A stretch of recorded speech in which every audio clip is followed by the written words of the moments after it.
நாளைக்கான வீடியோக்கான ஒரு ப்ரோமோ தாங்க வந்திருக்கு. ப்ரோமோ வந்து சூப்பரா இருந்துச்சு அப்படின்னு தாங்க சொல்லணும். நம்ம சிவராம் வந்து பார்வதிய அடிச்சு வீட்ட விட்டே தொரத்துறாரு அப்படின்னு தாங்க சொல்லணும். கடைசியில வீட்டோட பொறுப்பே வந்து கைமாறுது. ஜானகி கிட்ட இருந்து பார்வதி கைக்கு வந்து அந்த பொறுப்பு வந்து கைமாறுது அப்படின்னு தாங்க சொல்லணும். அதெல்லாம் பார்க்குறப்போ சேனலை மட்டும் மறக்காம லைக் அண்ட் சப்ஸ்கிரைப் மட்டும் பண்ணிருங்க.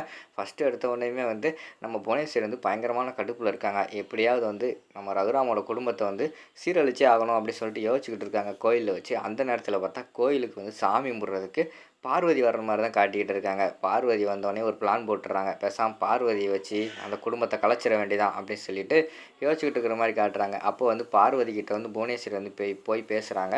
பார்வதி வாழ்த்துக்கள். உன் புருஷன் வந்து ஊர் தலைவரானதுக்கு என்னோட வாழ்த்துக்கள் அப்படிங்கிற மாரி சொல்லிட்டு புவனேஸ்வரி வந்து சொல்றாங்க.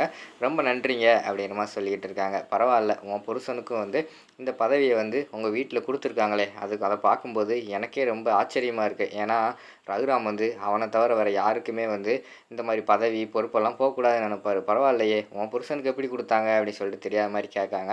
அதுக்கு புவனேஸ்வரி வந்து சொல்றாங்க, எங்க அவர் குடுத்தாரு? அவர் வேண்டான்னு சொன்னதுனால தான் இவருக்கு வந்திருக்கு. இல்லைன்னா என் புருஷன் எங்க வீட்ல ஒரு டம்மி பீஸ் தான் அப்படின்னு சொல்லிட்டு அந்த இடத்துல வந்து சொல்லிக்கிட்டு இருக்காங்க. அந்த இடத்துல தான் நீ யோசிக்கணும். சரியா? உன் புருஷன் வந்து வீட்ல டம்மியா இருக்கான்னா, அவனுக்கு பின்னாடி இருக்கிற நீ வந்து விவரமா இருக்கணும். அப்பனா தான் அந்த குடும்பத்தோட பொறுப்பு உன் கைக்கு வரும் அப்படின்னு சொல்லிட்டு புவனேஸ்வரி வந்து சொல்ற மாரி காட்டிக்கிட்டு இருக்காங்க. நீங்க என்ன சொல்றீங்க? எதுவுமே எனக்கு புரியலையே! நான் என்ன பண்ணா என் கையில அந்த பொறுப்பு வரும்? அப்படிங்கிற மாரி சொல்லிட்டு இருக்காங்க. சரி உனக்கு டீட்டெயிலா சொல்றேன் கேளு. இதுக்கு முன்னாடி ஊர் தலைவரா இருந்தது யாரு? அப்படிங்கிற மாரி கேட்டோனே, எங்க மாமா தான் இருந்தாரு அப்படிங்கிற மாரி சொல்றாங்க. சரி உங்க மாமா இருந்தாங்கல்ல, அப்பனா வீட்டு பொறுப்பெல்லாம் யார் கையில இருந்தது? அப்படிங்கிற மாரி கேட்டவுனே, அது வந்து எங்க அண்ணியோட கையில இருந்துச்சு அப்படிங்கிற மாரி சொல்றாங்க. சரி, இப்ப யாரோட கையில அந்த ஊர் பொறுப்பு இருக்கு? அப்படிங்கிற மாரி கேட்டோனே, என் புருஷனோட கையில தான் இருக்கு அப்படிங்கிற மாரி சொன்னோனே, அப்ப நீ தானே வீட்டு பொறுப்பையும் எடுத்துக்கணும். வீட்ல உள்ள எல்லா பொறுப்பும் உன் கைக்கு தானே வரணும். நீ தான் வந்து விவரமா பேசி வாங்கணும். இல்லைன்னா உனக்கு அந்த பொறுப்ப தரவே மாட்டாங்க அப்படிங்கிற மாரி சொல்லிக்கிட்டு இருக்காங்க. இப்ப புரிஞ்சிருச்சுங்க. வீட்டு பொறுப்பு என் கைக்கு தான் வரணும். நான் சும்மா விட மாட்டேன் அப்படிங்கிற மாரி சொல்லிட்டு, அந்த இடத்துல இருந்து பார்வதி வந்து கிளம்புற மாரி காட்டிக்கிட்டு இருக்காங்க. புவனேஸ்வரி வந்து சரி நம்ம வந்த வேலை முடிஞ்சுச்சு அப்படின்னு சொல்லிட்டு அவங்களும் கிளம்பிடுறாங்க. அடுத்து வந்து வீட்ல வந்து ஊர் தலைவர்கள்லாம் வர்ற மாரி காட்டிக்கிட்டு இருக்காங்க. அதாவது பஞ்சாயத்து பணம் இருக்கு. அத வந்து சிவராம் கையில குடுக்குறதுக்காக வந்து ஊர்ல இருக்கிற தலைவர்கள்லாம் வந்திருக்காங்க. பெரிய பெரிய ஆட்கள்லாம் வந்திருக்காங்க. அப்போ வந்து "சிவராம் எங்க இருக்கீங்க?" அப்படிங்கிற மாரி கேட்டோனே, சிவராம் வந்து "சொல்லுங்கண்ணே" அப்படின்னு சொல்லிட்டு வராங்க. "ரொம்ப நல்லது. ஊர் பொறுப்பு வந்து நீங்க ஏத்துக்கிட்டது எங்களுக்கு ரொம்ப சந்தோஷமா இருக்கு. ஐயா வழியில வந்து ஒருத்தர் வரணும் தான் எங்களோட ஆசை. கடைசியில அந்த புவனேஸ்வரி கைக்கு இந்த ஊர் பொறுப்பெல்லாம் போயிருமோன்னு சொல்லிட்டு நாங்களே பயத்துல இருந்தோம். நல்ல வேளை நீங்க வந்தீங்க." அப்படிங்கிற மாரி சொல்லிக்கிட்டு இருக்காங்க. "இதுல என்னண்ணே இருக்கு? இருக்கட்டும். சரி எதுக்கு வந்த விஷயத்த சொல்லுங்க." அப்படின்னு சொல்லிட்டு சிவராம் வந்து சொல்லிக்கிட்டு இருக்காங்க. "இல்லப்பா ஊர் காசு அது எல்லாமே வந்து கொஞ்சம் மிச்சம் இருக்கு. அது உங்க கையில குடுத்தா சரியா இருக்கும். ஊருக்கு தேவையானதெல்லாம் நீங்க பார்த்து பண்ணுவீங்கள்ல. அதனால தான் வந்து ஊர் காச கொண்டு வந்திருக்கோம்." அப்படிங்கிற மாரி சொல்றாங்க. "அதில என்னண்ணே இருக்கு? குடுங்கண்ணே." அப்படிங்கிற மாரி சொல்லிட்டு சிவராம் வந்து வாங்குறாரு. வாங்கிட்டு அந்த இடத்துல வந்து நம்ம ஜானகிய வந்து கூப்பிடுறாங்க. "அண்ணி இங்க வாங்க அண்ணி. இந்த காசு எடுத்து பீரோலலாம் வச்சுருங்க." அப்படிங்கிற மாரி சொல்லி கூப்பிடுறாங்க. "நிறுத்துங்க." அப்படிங்கிற மாரி சொல்லிட்டு அந்த இடத்துல பார்வதி வந்து வாராங்க.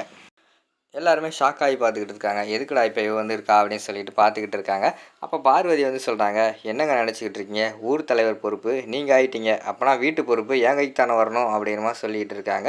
உடனே வந்து நம்ம இவங்க வந்து சொல்றாங்க, சிவராம் வந்து சொல்றாங்க, "என்னடி லூஸ்தனமா பேசிக்கிட்டு இருக்க? ஊர் தலைவர் ஆனதுக்கும், வீட்டு பொறுப்பு வர்றதுக்கும் என்ன சம்மந்தம் இருக்கு? அதெல்லாம் ஒண்ணும் கிடையாது. பேசாம இரு." அப்படின்னு சொல்லிட்டு சிவராம் சொன்னோனே, "என்னங்க உங்களுக்கு புரியுதா? புரியலையா? இதுக்கு முன்னாடி மாமா வந்து ஊர் தலைவரா இருந்தாரு. வீட்டு பொறுப்பெல்லாம் யார் கையில இருந்தது? அண்ணி கையில தானே இருந்துச்சு. அப்படி பார்க்கும்போது, இப்போ நீங்க ஊர் தலைவர் ஆயிருக்கீங்க. நான் தான் வந்து வீட்டு பொறுப்பெல்லாம் எடுத்துக்கணும். ஒழுங்கா வந்து என்கிட்ட அந்த அந்த காசெல்லாம் குடுங்க." அப்படிங்கிற மாரி சொல்றாங்க.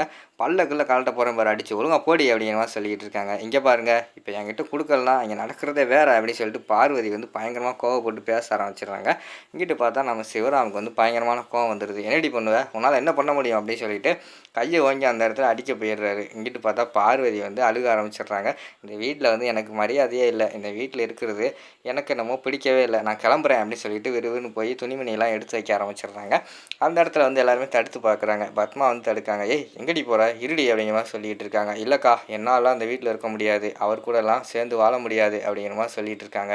"ஏய் பொறுப்பு வேணும், பொறுப்பு வேணும்னு சொல்லிட்டு இந்த வீட்ட விட்டு போயிட்டா எப்பிடி பொறுப்பு கிடைக்கும்? ஒழுங்கா அந்த வீட்ல இரு." அப்படிங்கிற மாரி சொல்லிட்டு இருக்காங்க. "இல்லக்கா என்னால்லாம் முடியாது. அவர் கூட இனிமே குடும்பம் நடத்த முடியாது." அப்படிங்கிற மாரி சொல்லிட்டு பேக் எடுத்துட்டு விறுவிறுன்னு போற மாரி தான் காட்டிக்கிட்டு இருக்காங்க. போறாங்க கரெக்ட்டா அந்த நேரத்துல பார்வதி அப்படிங்கிற மாரி ஒரு சத்தம் கேட்குது. யாருன்னு பார்த்தா ரகுராம் தான் வந்து அந்த இடத்துல கூப்பிடுற மாரி காட்டிக்கிட்டு இருக்காங்க. ரகுராம் வந்து கூப்பிட்டோனே அப்படியே இங்கிட்டு சைடுல திரும்பி ஜானகிய கண்ணால காட்டுறாங்க.